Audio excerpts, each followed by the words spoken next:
In just over 24 hours, the polls will close in the 2026 Michigan primary election.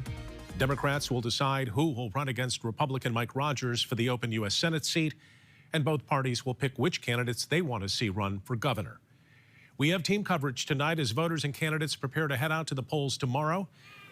We first want to begin with News 8 political reporter Rick Alvin, who spent the weekend and again today chasing down a battle that could well determine the balance of power in the U.S. Senate. He joins us now from an event with Democratic candidate Congresswoman Haley Stevens. Rick.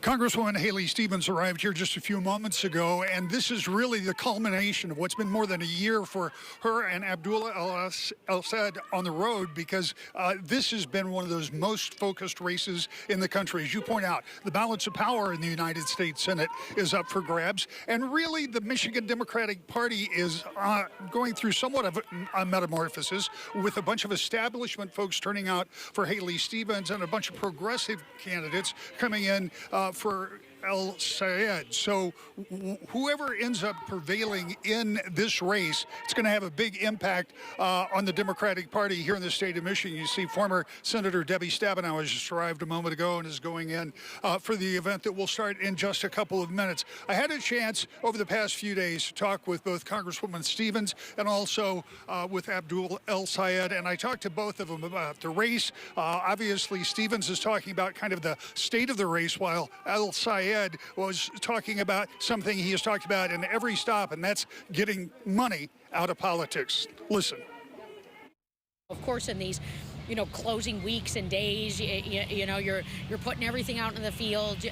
You're working to get every vote, but we share the same goal, which is making sure that the Democrat, the person who's going to support universal health care, the person who's going to stand up to abuses of power, who's going to really do real policy to lower costs. This is real. This is what's facing us.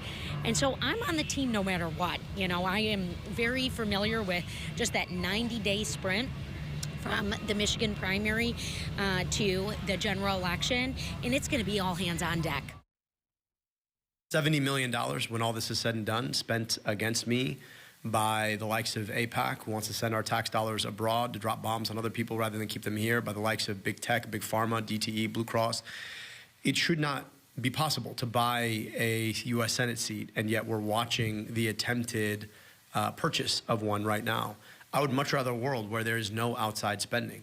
And I'd much rather a world, frankly, where we had debates like the one that we got to share, and people got to make their decisions then. So this race will come down to what happens tomorrow. There are over 2 million absentee voters, or almost 2 million, I should say, absentee ballots that went out. About half of those have already been returned. The rest of those will have to get back in tomorrow.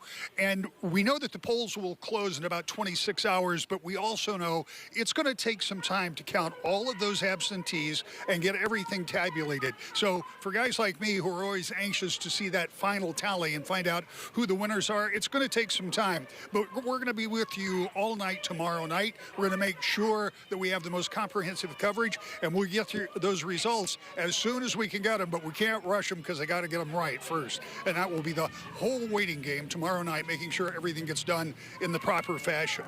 Right now, we're live at the Stevens event, getting ready to start in just a matter of moments. Rick Alvin, back to you.